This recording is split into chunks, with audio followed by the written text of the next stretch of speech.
Welcome to another virtual lesson for today. I'm Teacher Flor.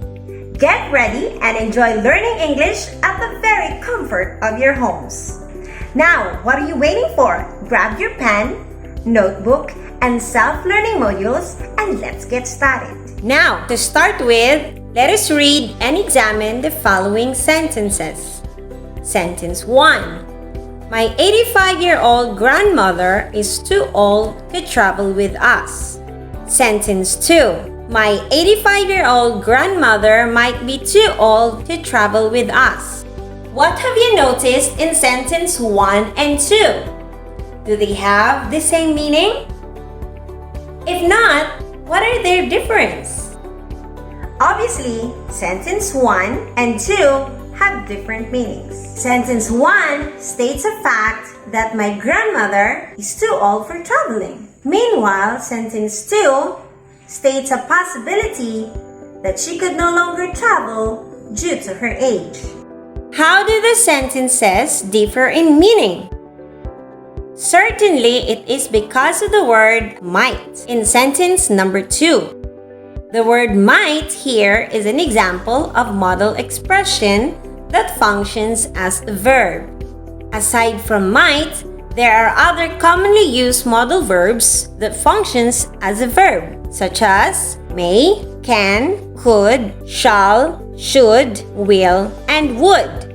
Modal verbs are auxiliary or helping verbs which modify or change the meaning of the main verbs.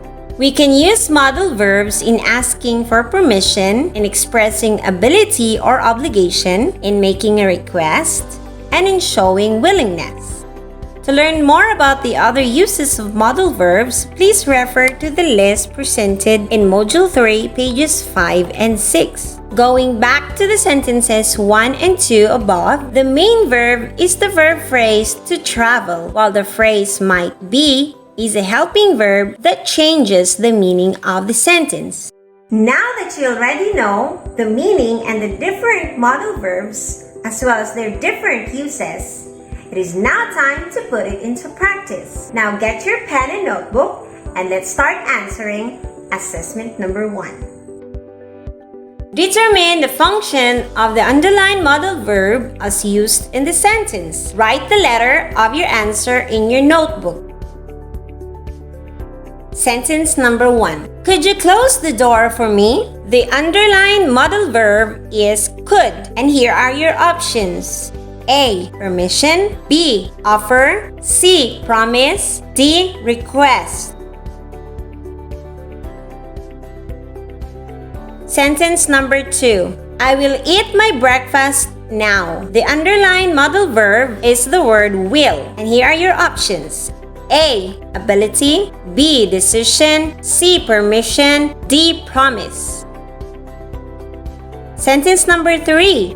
May I leave now? Your options are letter A. Decision. B. Offer. C. Permission. D. Request. Fourth sentence. I can play the guitar. Here are your options. A. Ability. B. General truth. C. Offer. D. Promise. The fifth sentence. You must follow my rules. Options. A. No obligation. B. Permission. C. Strong obligation. D. Weak obligation. It's time to check your answers. Sentence number 1. Could you close the door for me? The correct answer is D. Request. Sentence number 2. I will eat my breakfast now. The correct answer is B. Decision. Third sentence. May I leave now? Correct answer is letter C. Permission. Fourth sentence. I can play the guitar. Correct answer here is letter A. Ability.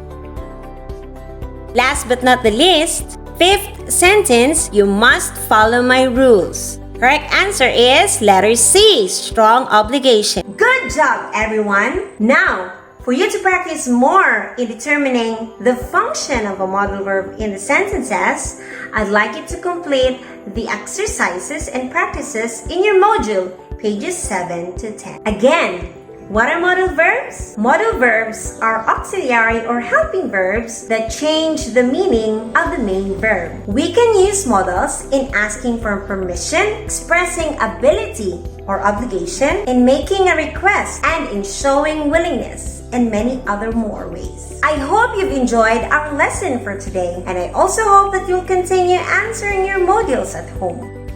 Again, this is Teacher Flor saying, don't fret, because English is not a threat. And if you stop learning, you also stop growing.